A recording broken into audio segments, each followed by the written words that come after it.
নমস্কার, আমি সুচিত্রা পিঠাবিলাসী রান্নাঘরে আপনাদের সবাইকে স্বাগত জানাই। আজকে আমার রেসিপি হলো শিউলি পাতার বড়া। এই শিউলি পাতাতে অনেকটাই কিন্তু উপকারিতা জিনিস থাকে, তার জন্য একবার হলো এভাবে শিউলি পাতার বড়া খাওয়া দরকার, বা অন্য কিছু রান্না করেও খেতে পারেন। খেতে কিন্তু দুর্দান্ত টেস্টি হয়, অনেকটাই সুন্দর লাগে। আমি শিউলি পাতার চপ কিভাবে তৈরি করলাম চলুন দেখে নেওয়া যাক। সর্বপ্রথম আমি এখানে মসুর ডাল 1 পোয়া নিয়ে নিলাম।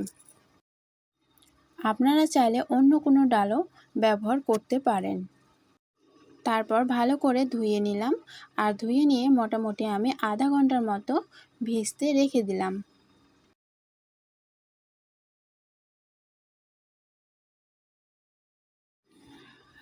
আধা ঘন্টা পর ডালটা ভিজে গেলে একটা শিলনোড়াতে ভালো করে সুন্দরভাবে আমি সবকটা ডালগুলোকে বেটে নিলাম। গাছ থেকে আমি শিউলি পাতা পেড়ে এনেছিলাম, সেগুলোকে ভালোভাবে বেছে নিলাম যেন কোনো পাতাতে মাকড়সা বা পোকা না থাকে, তার জন্য আমি ভালো করে বেছে নিলাম। তারপর ভালো করে সুন্দরভাবে কেটে নিলাম।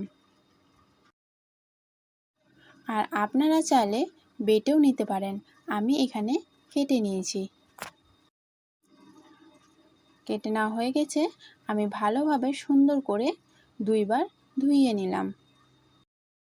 ধুইয়ে নেওয়ার পরে আমি মিডিয়াম সাইজের 2 থেকে 3টি পেঁয়াজ কুচি দিয়ে দিলাম, আর তার সাথে দিয়ে দিব স্বাদ অনুসারে লবণ ও হাফ চামচ হলুদ গুঁড়ো, আর হাফ চামচ দিব লঙ্কা গুঁড়ো।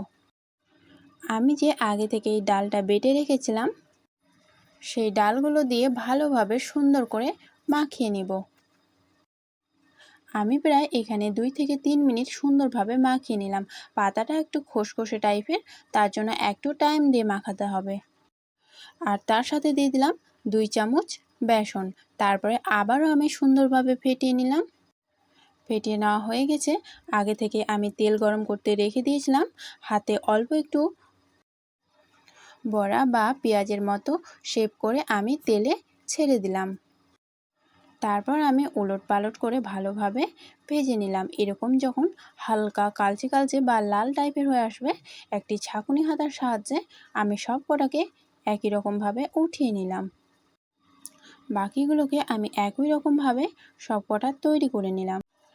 এই সন্ধ্যাবেলার টাইমে এরকম যদি বিভিন্ন রকমের চপ বা পেঁয়াজি বা পাকোড়া পাওয়া যায়, তাহলে কিন্তু বেশ ভালোই লাগে খেতে।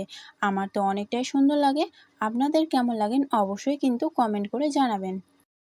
আমার ভিডিওটি যদি ভালো লাগে একটি লাইক করে দিবেন ও চ্যানেলটিকে সাবস্ক্রাইব করে পাশে থাকার অনুরোধ রইল।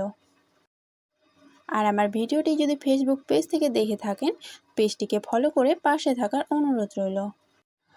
যাদের শরীরে ত্বকের প্রবলেম আছে, তারা কিন্তু অবশ্যই এই রেসিপিটি একবার হলেও খেয়ে দেখতে পারেন।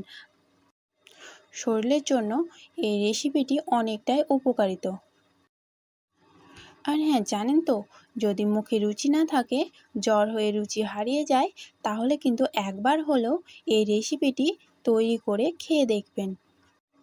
এই রেসিপিটি রুচি আনতে অনেকটাই সাহায্য করে। নমস্কার।